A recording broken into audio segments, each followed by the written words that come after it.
Okay, I don't know why that went off, but now I'm gonna have to put this in two because I don't know why that went off. But look,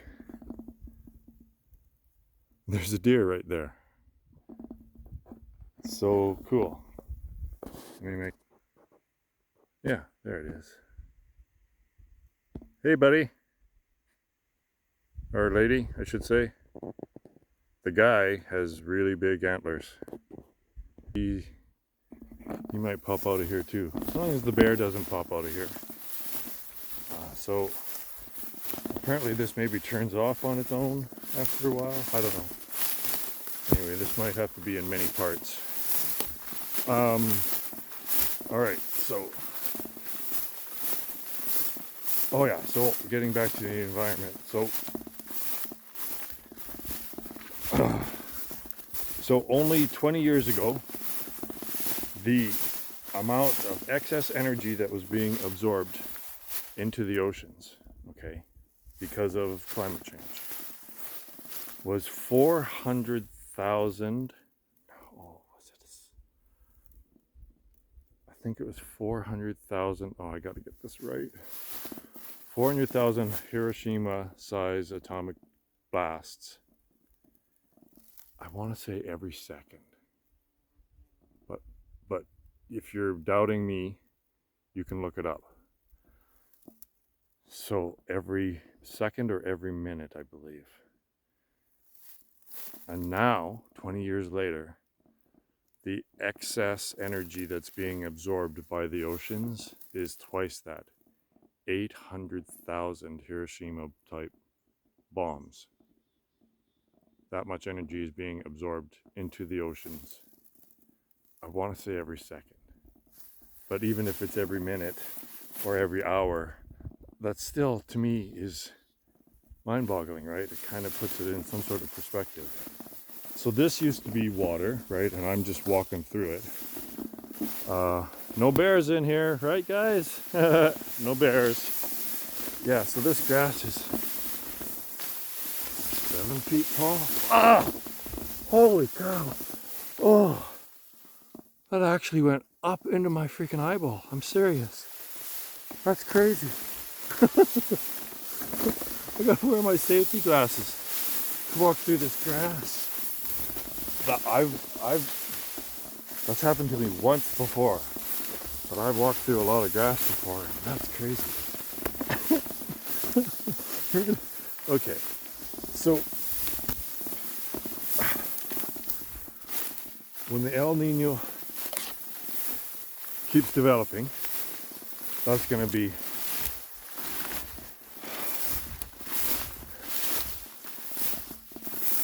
the oceans are going to absorb that much more. So there will be a blue ocean event at the North Pole, which means there won't be any ice there for a given amount of time during the year. And that's part of these feedback loops, because that in turn makes the ocean absorb even more energy, because the white of the ice isn't reflecting that energy. So this is the tipping point of that. This El Nino will be the tipping point of that feedback loop. And the other creepy thing, really actually, doesn't have to be terrifying, but is that I was shown a chart. Paul Beckwith had it. It was a paper by Hansen, and it shows that the ice extent in Antarctica, right, out into the ocean. So when you look at the chart, they have like the gray area, the light gray lines are the average over like 20 years, right? They're all together naturally, right? Because it's the average. And then they have there's 1 year that's quite an anomaly. Like it's down underneath all of them by itself. And I don't know what year it was. But this year, the chart is about a third of the way through. and it's as low from the anomaly as the anomaly is from the average, and it's dipping down. So, and Antarctica is as big as Australia, I want to say. Like, it's huge. And this is another part where the this I believe the oceans have finally reached their tipping point, and it's just going to be exponential from now on. So all of that energy goes, I got to keep walking here. All of that energy that goes into the melting of the ice, then goes into the heating of the ice.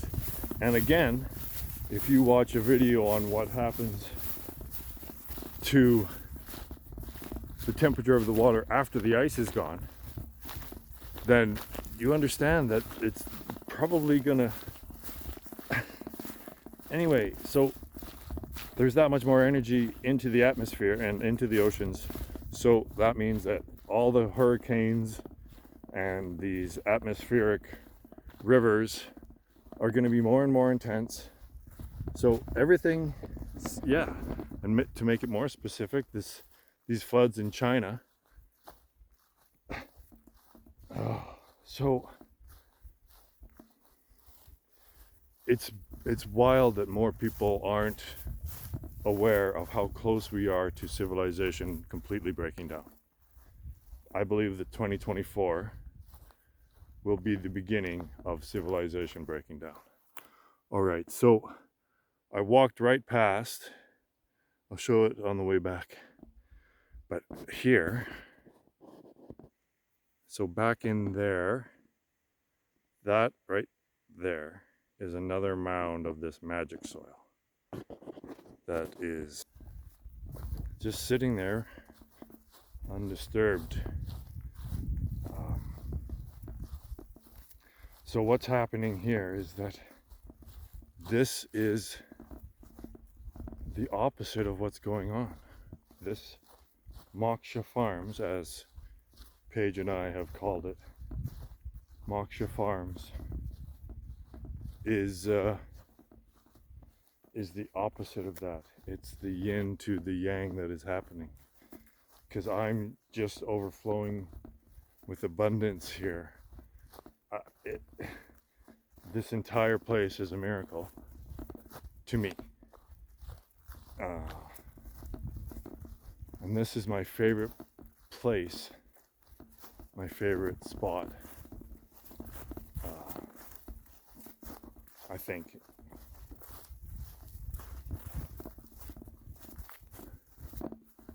All right. So I'll turn this around, I guess. All right, so that's a little close, hey? How do I pan back? There we go. All right, so that's my favorite tree in the place. And this is my favorite place on my property. The smell in here is indescribable. So here is the mound. Here is the magic dirt. This is where all the magic comes from. This has been scooped up from the bottom of,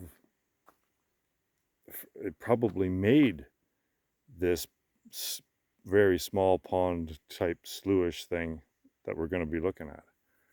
I think it's the bottom of that is been sitting here for like a decades, and it's just, it's perfect growing medium.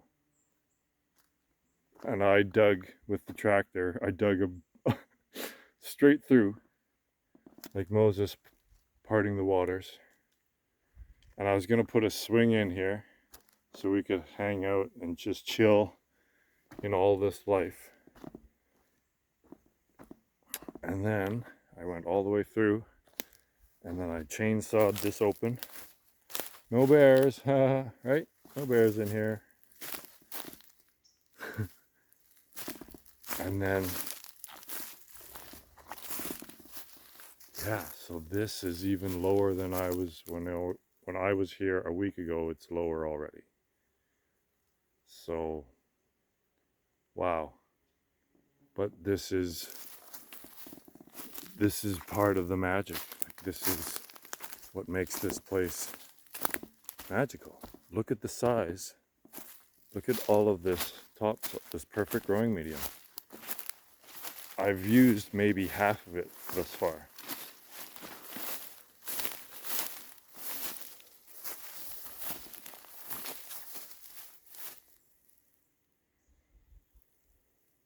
So I'm part of the reason for this video is that I would like to make it known, I guess, that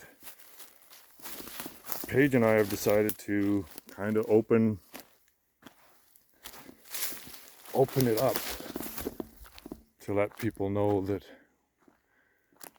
we're trying to get a community here, and I guess we'd like to take applications, if that's one way of putting it, is that we want a community, and so far it's just me, Paige, and one other person. And here's that glorious tree. It's gorgeous. All right, so I don't know how this is going to go. I don't want anything formal, but I do want people that want to perhaps be a part of this community and live here for the rest of their lives. Basically, this is the last, I believe this is the last place I'll ever live. And everyone who's in this community is in it for probably the long haul. But for a very select, very, very, very select few, we would like to take applications, I guess, for people who'd like to live and be a part of this community. Yeah, it's prepping. Like, it really, might as well just call it. It's all prepping for what's going down now, really. So, but the criteria are, first and foremost, you have to be a non-conceptualist. And this isn't really me trying to gain followers. It's not about following Roy Dobson. It's about everyone here being as ego-free as possible, because that's the way we're going to get along, and that's the way this is going to work, is that everyone is fundamentally at the same frequency of transcending thought, right? So, and what I mean by you have to be a non-conceptualist is, all I mean is that if someone asks you what you are, right? Are you a Christian or a Buddhist, or, right? Your answer will be, I'm a non-conceptualist. That's it. That's what, if you do that, then you're a non-conceptualist in my mind. And then that's about it. You don't have, and of course, it might be good to actually adhere to the teaching and, do the thought-free thing.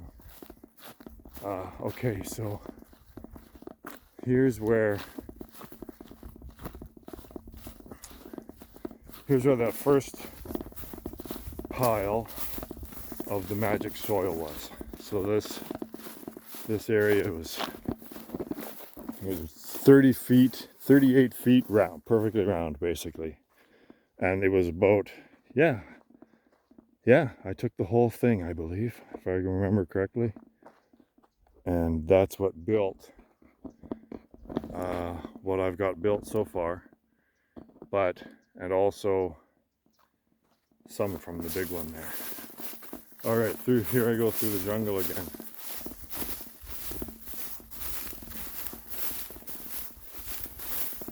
yeah, so, well, there's perhaps bear shit. So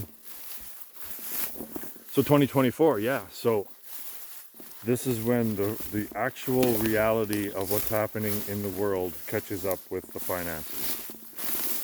And all of this debt finally comes home to roost. All debts, karmic, which is what's happening with the environment, and monetary, which is karmic, it's all coming due now.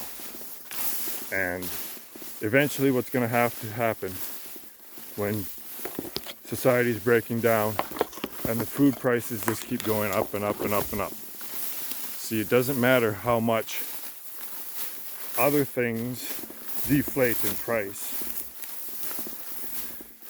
because if food keeps going up in price, then no one will have any money to do anything but buy food. So everything else, all of that technology is useless. Oh, there's another deer. There's two over there.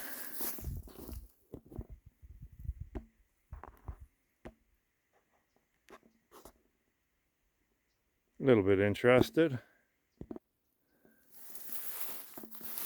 Yeah, so because of these extremes, the weather never going back to normal, and just have one extreme followed by the other. So that's drought followed by flood, followed by drought, followed by flood, or heat wave followed by really cold winter. It's all 2024 is when it all hits the fan. And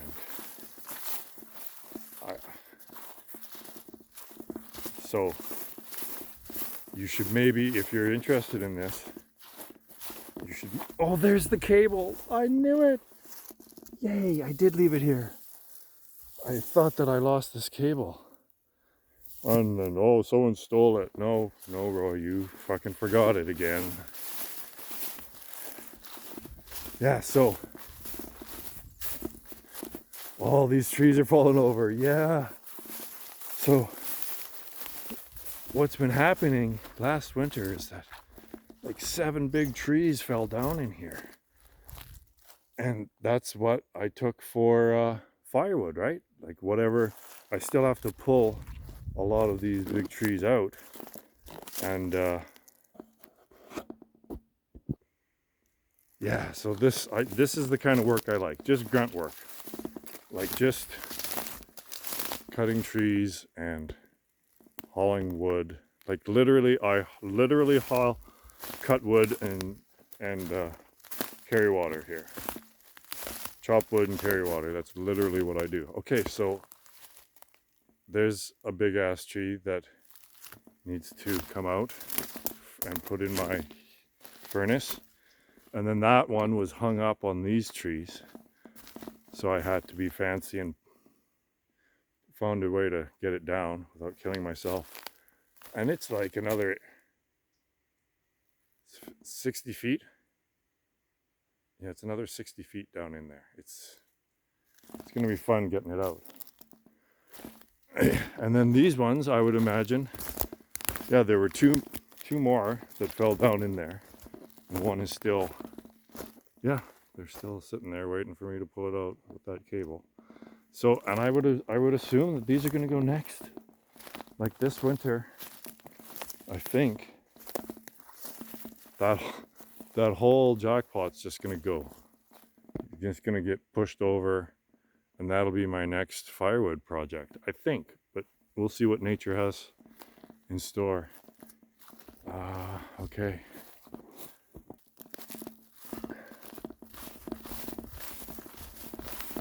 Okay, we'll go up to the tree circle. So, the number one. So we need people with skills. We need a mechanic. I suck at everything mechanical. We need a mechanic. We need a carpenter. basically handyman stuff, I suck at. And that's really important for the end of the world stuff. I like harvesting the wood, and that's a big job. So, okay, so who else do we need? Yeah, like everything practical, but also, again, this person needs to be primarily on the path.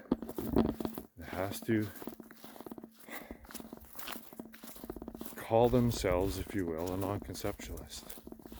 Because, yes, I do want non-conceptuality to be a thing, but I want it to grow organically. I don't really want to advertise non-conceptuality on the freaking internet. But if people are living it, then that's the way it grows organically, is that.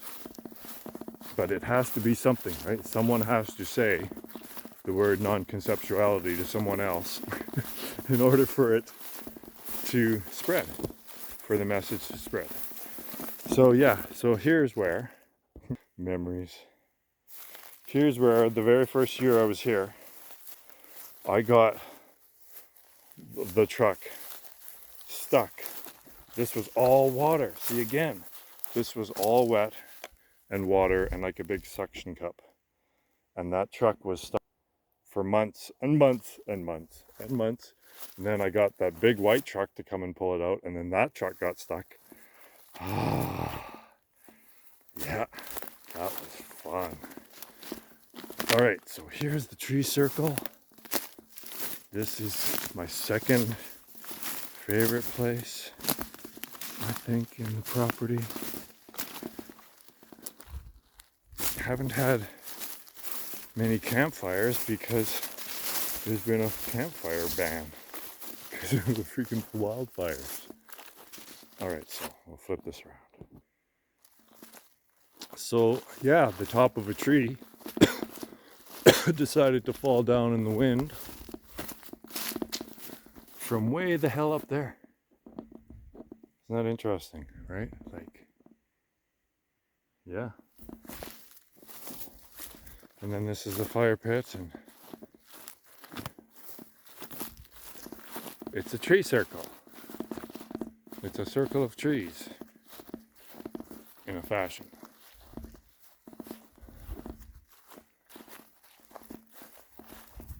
All right. The other pond that isn't a pond anymore. See, this is why I want to pump water from the lake into that pond, because I don't want to lose that pond, because ponds are nice.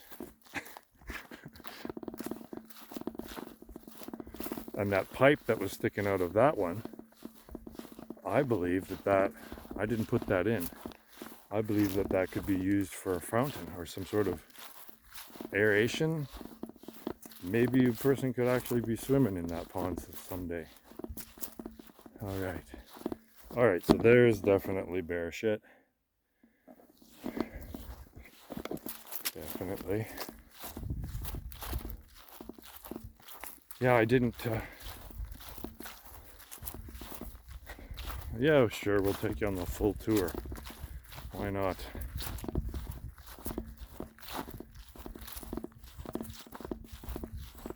So here's the thing, is that this place is a miracle, and that miracle occurred to me because of my spiritual practice.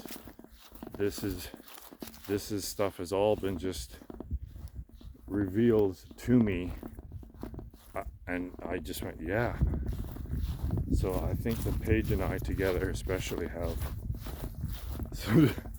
some serious mojo, and we want to include people that will vibrate with that frequency. So this, to me, it's all about the practice of being egoless and just abiding in and as the space between the thoughts.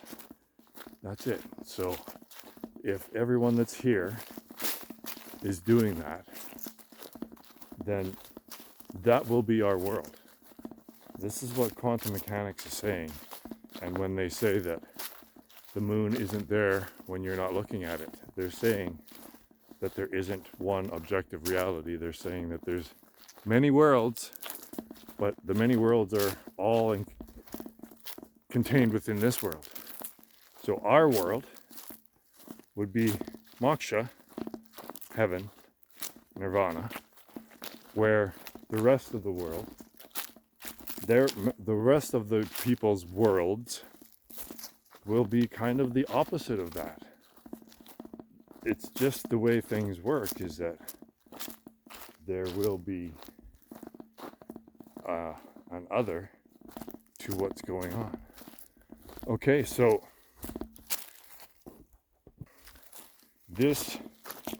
I had a plan when I first got here, and there was water in here, to make this pond the swimming pond.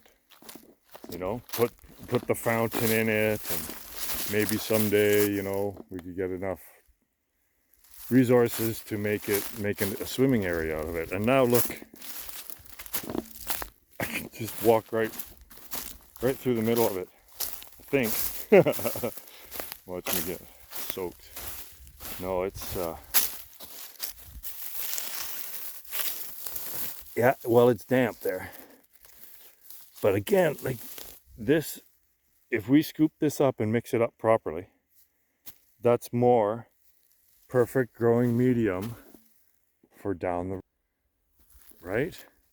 I'm starting to learn about this stuff, and the more I learn about it, the more I see the value of this land itself. It's not about making money, it's about the land providing everything that you need.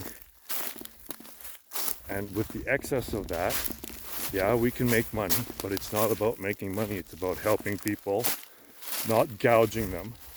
Yes, we make a profit, but we help people as well, because this is the food that's growing from here is perfect food, right?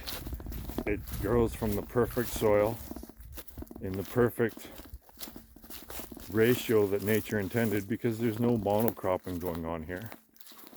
This is all just nature in symbiosis, and that's the positive karma that's going on in this place is off the freaking charts.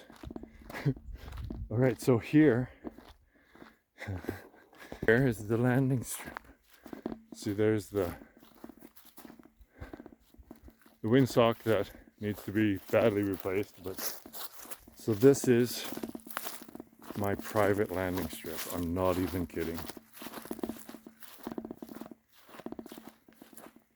And this kind of makes me and Paige reminds us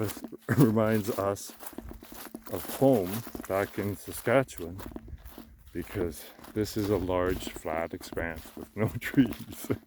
And there's the hangar, and there's the, well, we can't discuss what's in that military trailer there. Top secret. All right.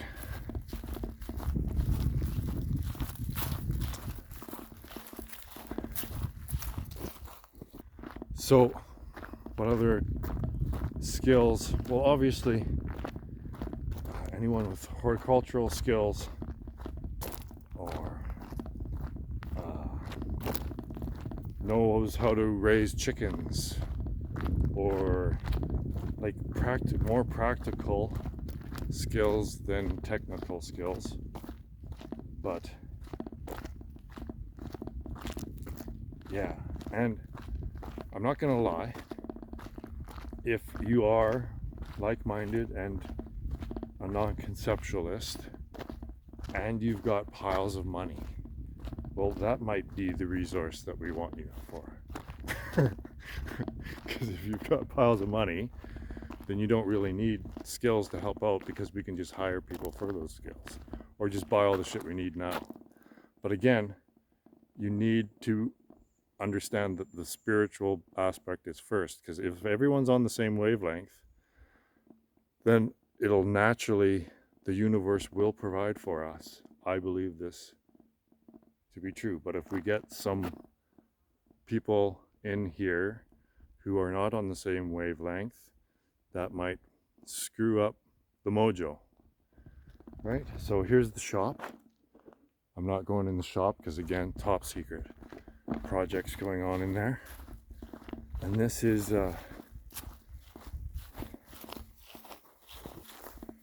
that entire building is a chicken coop or whatever, but it's set up to have chickens, so we can have a lot of chickens. And here is a barn or a shed with all my miscellaneous attachments and toys and tools and general disorderly the way I roll. And this could also be cleaned up. And here's more random stuff that I bought when I was rich and just, oh yeah, included in the house. Oh yeah, we'll put that in the house someday, like a really elaborate, fancy aquarium. And here's another place for chickens. Looks like a pretty sweet roost. All right, and there's mouse shit or squirrel shit, I think, maybe, all over the freaking place.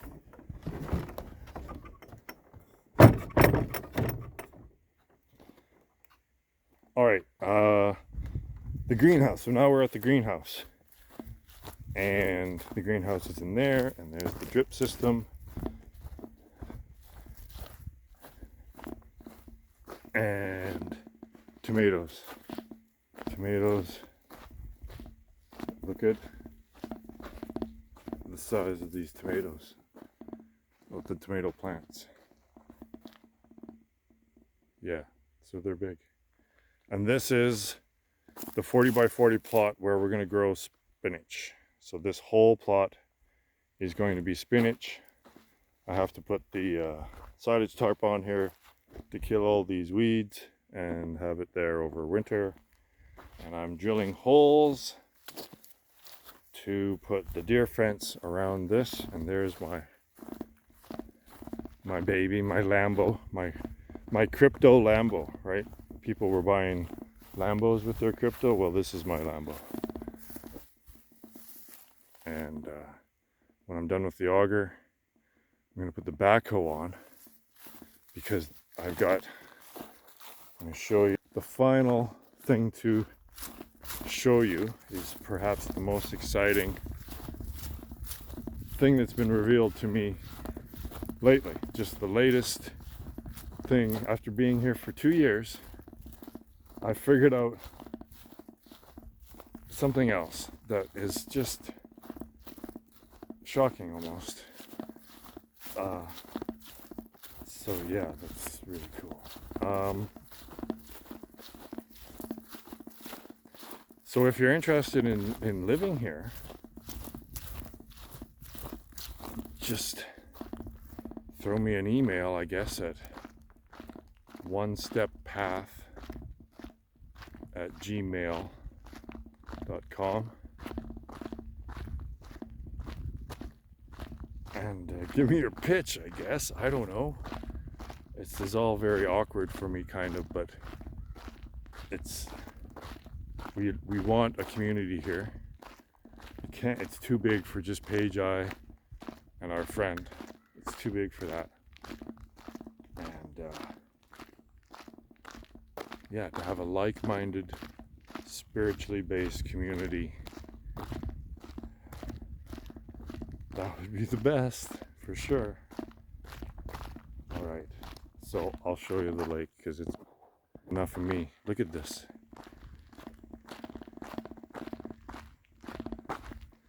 And it's smoky now, and usually the clouds in the sky is just amazing.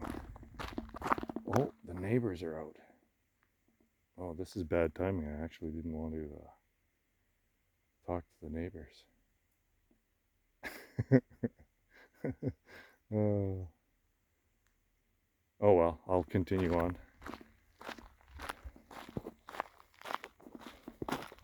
I'll incorporate. All right.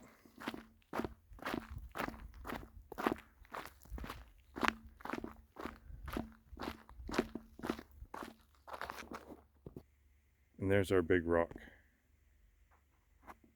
It's just a big rock sticking out of the ground. Yeah. And there's our lagoon. So most people have septic tanks that need to get sucked out by a big truck, all their shit and brown water every year or so. But we don't need any of that because our shit just runs directly into there and nature takes its course. And it's vibrant. Like ducks sit on there and like it's, I wouldn't go swimming in it, but it takes care of itself. Nature kind of takes care of itself there.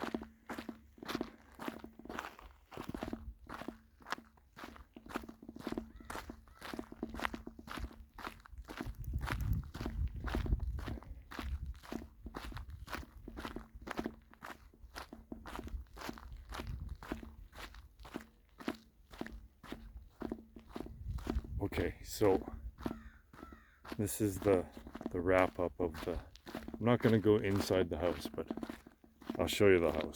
It's locally called the castle, and we have what's left over. What they did in the floor is very rough looking tile, like it looks like old school rocks or something. So what we want to do, there's so much, is that we want to take the siding off and put that tile on. And like I said, it looks like rocks. The tiles are made to look like rocks. So it would definitely look like a tower, like a castle, if we put the whole siding with that tile. And then we have the guy that sold it to us has brackets made to hang a walkway around the very top story. A walkway around there. Now, wouldn't that be amazing? So yeah, there's lots of plans that when the resources become available to just make this place quite something, quite an oasis. So this is what I built this summer with that little tractor. So this is 160 feet long by 40 feet wide, and it's going to be all spinach.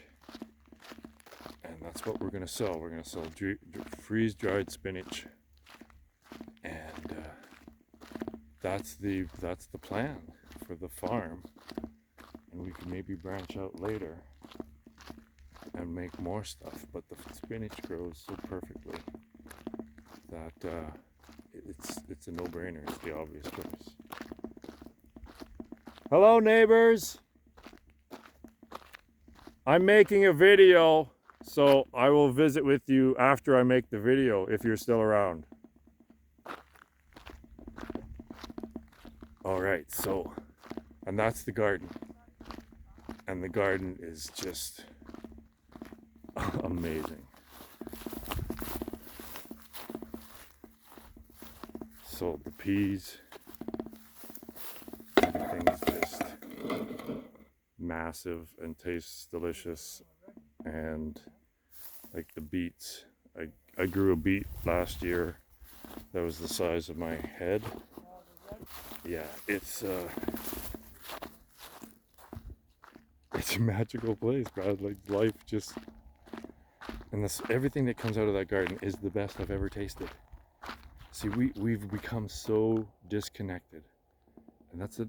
I've just learned that we've become so disconnected from the natural world, from nature. Okay, so here's the exciting part. Discovery yet is that we have an artesian well.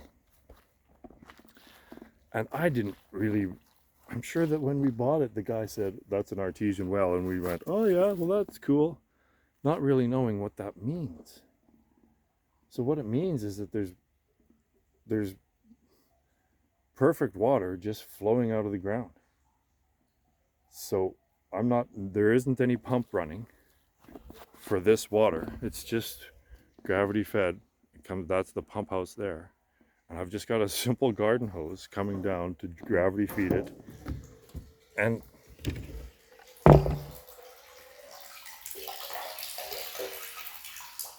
like that's artesian well water just pouring out of the ground. So what I'm doing right now is I'm conducting experiments to try to determine the flow rate, right? And whether the irrigation affects, because we're going to irrigate that, and I think it affects the flow rate when I'm irrigating, but whatever. So at 10 o'clock, I don't know what time it is, and I'm afraid that if I try to check on the phone, I'll turn this video off. But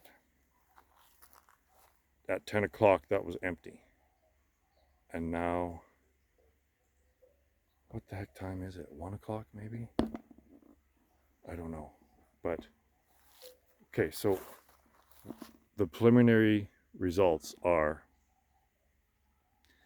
that if it continues, if it's not really sporadic and it's more what I figured it out to be, there's between 250 and 350,000 gallons of water just coming out of the ground. And with the proper marketing, artesian well. Think about this, artesian well water from Moksha Farms, sourced from Moksha Farms in the heart of beautiful British Columbia. It sells itself. So if the local H2O person, so most of the people along this lake, they source of water is the lake, so they don't drink lake water. They either, I think most of these people buy their drinking water, and the place in town sells the bottled water in 5-gallon jugs for $1 a gallon. So if I sold it for $1 a gallon, and this is spewing out 300,000 gallons, well, the math would be that it's worth $300,000 if I sold every drop at that price. So we could undercut it and still make $200,000. So this is all just in idea form right now, but I spoke with a couple of people in the government who are into this and provide funding for this, and they're in this land is zoned as agricultural land reservation. So it's zoned with the idea to get people to use it to build farms. So everyone in the government that I've showed this to is very excited, and they're actually going to come out here and check it out. And I'm going to talk to a water guy. And after I talk to the water officer, then I'll know what the potentials are, what all the legal hoops I've got to jump through, and all that stuff. But this place is going to be more than self-sufficient. It's literally an oasis. And if you want to live here and be a part of this and a part of non-conceptuality, then contact me, I guess. Yeah. All right, let's see if I can get this onto the computer without wrecking it or erasing it.